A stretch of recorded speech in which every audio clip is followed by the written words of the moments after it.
আল্লাহ রাব্বুল আলামিন ওই দিন বলবেন, ফেরেশতারা জানো এরা বেমার অবস্থায় বাড়িতে সফরের সর্ব হালতে এরা 5 ওয়াক্ত নামাজ পড়েছিল। আমার বিধানকে তারা দুনিয়ার বুকে জারি করেছিল, আমার রুল রেগুলেশন মতে জীবন যাপন করেছে। আজকে আমি তাদেরকে আরশে আজিমের নিচে স্থান দিব, আর তাদেরকে বিনা হিসাবে জান্নাতে প্রবেশ করে দিব। জোরে বলি সুবহানাল্লাহ। সামনে কি ওয়াজ করুন ভাই? আমরা জিন্দা হয় কি না? কথা কর না দেখি, আমরা সকলে জিন্দা হয় কি না? জিন্দা মানুষের এমনি চাও করেনি, জোরে বাঘের মতো সিংহর মতো আওয়াজ দিবেন, জোরে কোন সুবহানাল্লাহ। দেখছো নি আওয়াজ আছে মাতে না। আল্লাহ সকলকে জোরে জোরে বলার তৌফিক দান করুন। জোরে বলেন আমিন। আচ্ছা কোন তো সুবহানাল্লাহ আলহামদুলিল্লাহ আপনার এই ওয়াজের মাহফিলে কোন না বাড়ির বিছানায় উঠতে কোন জায়গায় কোন বক্তায় কইছেনি যে বিছনায় বসে বসে ব্ল্যাঙ্কেটের নিচে সুবহানাল্লাহ কইলে বেশি সব পাওয়া যায়? এটা বলছে নাকি আগে কোন ওয়াজে? তে আপনারা বলতেছেন না কই বক্তার ফাঁকে করছেন নাকি? এরকম তো না। এইখানে বেশি বেশি সুবহানাল্লাহ পড়বেন। জোরে কোন আমিন। সুবহানাল্লাহ কইলে কয়েকটা ফায়দা আছে। 1 নম্বর ফায়দা হলো সাথে যদি কেউ ঘুমায় যায় তো হজা হয়ে যাবে, বুঝছেন নি? হ্যাঁ, আল্লাহ সকলকে ভালোভাবে বেশি বেশি সুবহানাল্লাহ করার তৌফিক দান করুন। জোরে বলে আমিন। এবার মুর্দা কিয়ামতের দিবসে ওই ঝুলানো তাবিজটা তার গলার ভিতরে থাকবে, হাশরের ময়দানের মধ্যে গিয়ে উপস্থিত হয়ে যাবে। আল্লাহ রাব্বুল আলামিন বলবেন, ইকরা কিতাবাকা কাফা বিনাফসিকাল ইয়াউমা আলাইকা হাসিবা। তোমার ঝুলানো, তুমি লিপিবদ্ধ করা গুনাহ এবং নেক যাহা কিছু লিখেছো আজকে এই ময়দানের মধ্যে গিয়ে তোমার আমলনামা তুমি নিজেই পড়তে লাগবে। কথা ঠিক না ঠিক? বন্ধুগণের জন্য দুনিয়াতে যে জায়গায় গুনাহ করি না কেন, কেউ যদি না দেখে আল্লাহ দেখে, নেক আমল করি কেউ দেখে না দেখে, আল্লাহ দেখে কি দেখে না? এই জন্য আল্লাহর কাছে চাও। আল্লাহ বলে মাঙ্গো উसी से जो दीता है खुशी से और ना कहते हैं किसी से। জোরে বলি সুবহানাল্লাহ। আল্লাহ রাব্বুল আলামিন সব রাত্রের ভিতরে সব দরজা বন্ধ করে দেয়, স্কুল বন্ধ হয়ে যায়, কলেজ বন্ধ হয়ে যায়, আপনার চাকরি বন্ধ হয়ে যায়, নৌকরি বন্ধ হয়ে যায়, দোকান ব্যবসা বাণিজ্য সকল বন্ধ হয়ে যায়। কিন্তু রাতে আল্লাহ রাব্বুল আলামিন বান্দার মাগফিরাতের জন্য একটা ইমার্জেন্সি দরজা খোলা রাখে দেয়। এই দরজাটার নাম হল মাগফিরাতের ইমার্জেন্সির দরজা। জোরে জোরে বলি সুবহানাল্লাহ। আল্লাহ রাব্বুল আলামিন ফেরেশতাদেরকে বলে, ফেরেশতা জানোস নি আমার বান্দা দুনিয়াতে কোন সময় তার অন্তরের মধ্যে থেকে জাহান্নামের আগুনের ভয় আসে যায়, জান্নাতের আশা তার অন্তরের মধ্যে জেগে যায়। কোন সময় জানি বিছানা থেকে উঠে আমার ঘর মসজিদের মধ্যে থেকে ওযু করে আসে, 2 রাকাত নামাজ পড়ে কেঁদে দিবে, আর আমি আল্লাহর দরবারে তওবা করবে।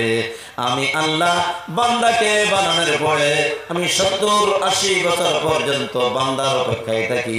বান্দা কোনদিন যদি আমার সম্মুখে ভুল স্বীকার করে, আমি আল্লাহ এত মায়া করি মহব্বত করে বানাইছি বান্দাকে, আমি বান্দারে 70 বছরের নাফরমানির গুনাহ আমি আল্লাহ মাফ করে দেই। এই জন্য আমি রাতের গভীর রজনীতেও আমি আমার এই ইমার্জেন্সি মাগফিরাতের দরজাটা খোলা রেখে দিয়েছি, যাতে করে বান্দা আসার সাথে আমি তার তওবা কবুল করে জীবনের সব গুনাহ আমি মাফ করে দিব। জোরে বলি সুবহানাল্লাহ। এই জন্য দোস্ত বুজুর্গ, মুসলমানের জন্য সর্বপ্রথম যে হিসাব নিবে সেটা হলো নামাজের হিসাব। ফেরেশতাকে জিজ্ঞাসা করবে কয় ওয়াক্ত, বলল মাত্র 4 রাকাত নামাজ তার জীবনের মধ্যে হয় নাই। আল্লাহ বলবেন ফেরেশতা যা তার পিছনের আমল নামায় দেখ তার কোনো নফল নামাজ আছে কিনা। বুঝছেন? আমরা তো ফরজ নামাজ পড়ি, মাগরিবে 2 রাকাত পড়ে 2 গালা 2 থাপড় মেরে মসজিদ থেকে বাইরে যাই গা, কবুল করলে কর, না হলে থাক। কথাই ঠিক তবে ঠিক। আমরা নফল নামাজ পড়তে চাই না। বিশ্বনবী বলেন আল্লাহর নিকটবর্তী হওয়ার জন্য, আল্লাহর মাহবুব পেয়ারা হওয়ার জন্য বেশি বেশি নফল নামাজগুলি পড়বেন। নফল নামাজ হলো ওভার ইঞ্চি নামাজ, ওভার আমল।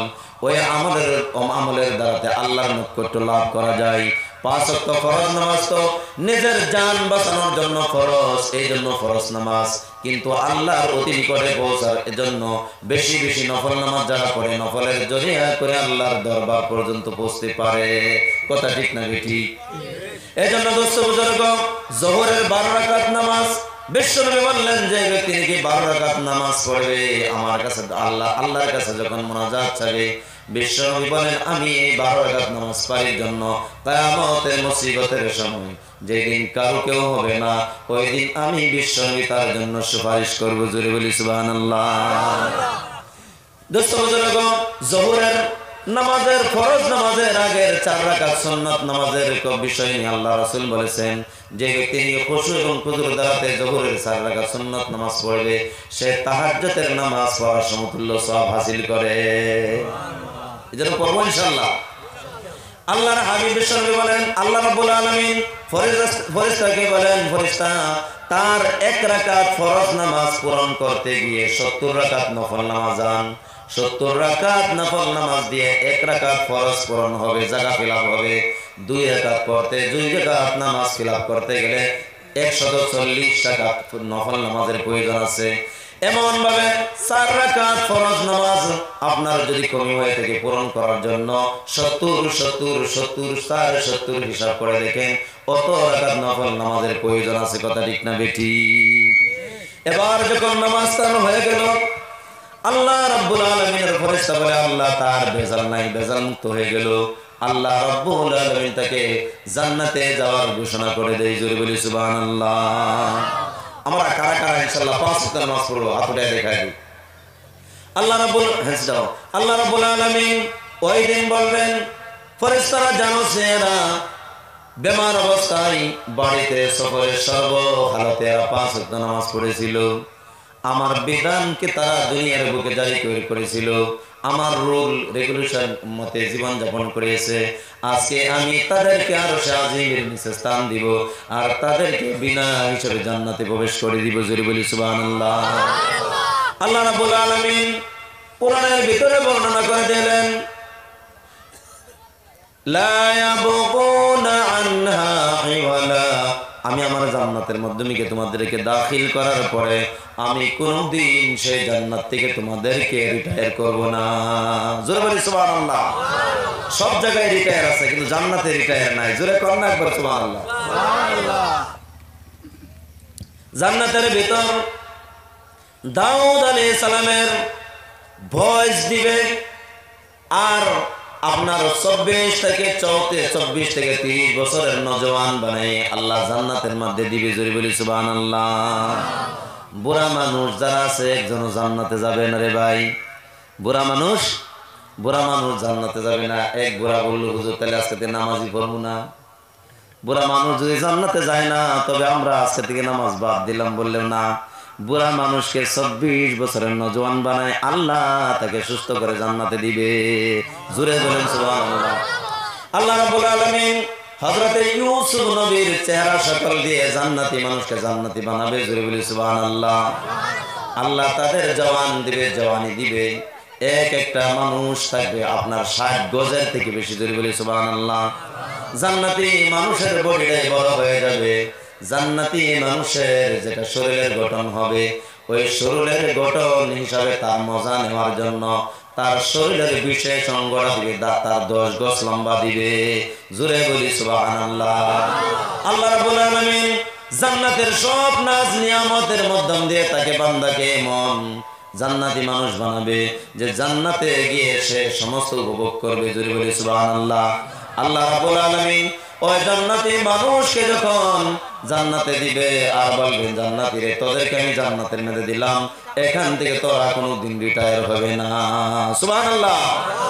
আগে দিকেন সুবহানাল্লাহ আলহামদুলিল্লাহ লা ইলাহা ইল্লাল্লাহ। আগে দিকে আসেন সুবহানাল্লাহ আলহামদুলিল্লাহ লা ইলাহা ইল্লাল্লাহ। এই জন্য দোস্ত বুজুর্গ, জান্নাতে যাওয়ার জন্য নামাজ ফরজ। নামাজ পড়তে হবে 5 ওয়াক্ত। বিশ্ব নবী বলেন নামাজের কোয়ালিটি হলো 5 ধরনের, আর নামাজের প্রতিদান দেওয়া হবে 5 ধরনের। জোরে বলি সুবহানাল্লাহ। ভাই মানুষ উঠাউঠি করে কে? উঠাউঠি করবেন না, মেহরবানি করে ধৈর্য